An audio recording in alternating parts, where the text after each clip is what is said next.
मेरी हालत देखो यास्मीन। मैंने बार बार पूछा है, मैंने उससे पूछा कि तुम दोनों के दरमियान कभी कुछ हुआ। उसने मेरी आंखों में आंखें डालकर। आयजा, उमर के दिल में कोई बुराई नहीं है, ये तुम भी जानती हो।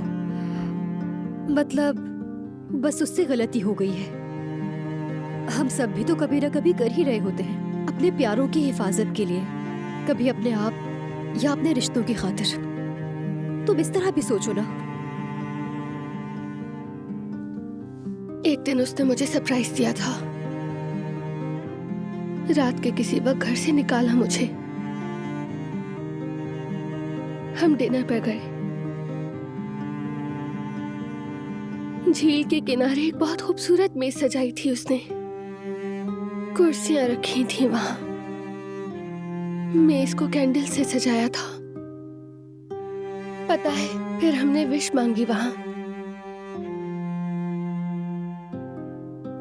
और उस रात आसमान पर टूटते हुए सितारे बहुत सारे थे। तो तुमने क्या मांगा? बहुत कुछ,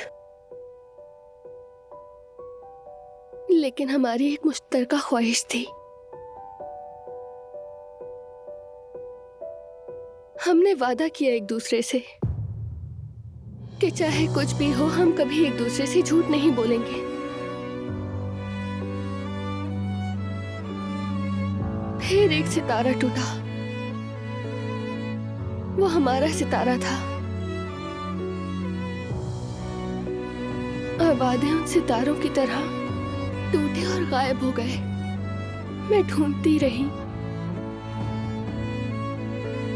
लेकिन वो बुझ गए, खत्म हो गए। आयजा, चलो बस।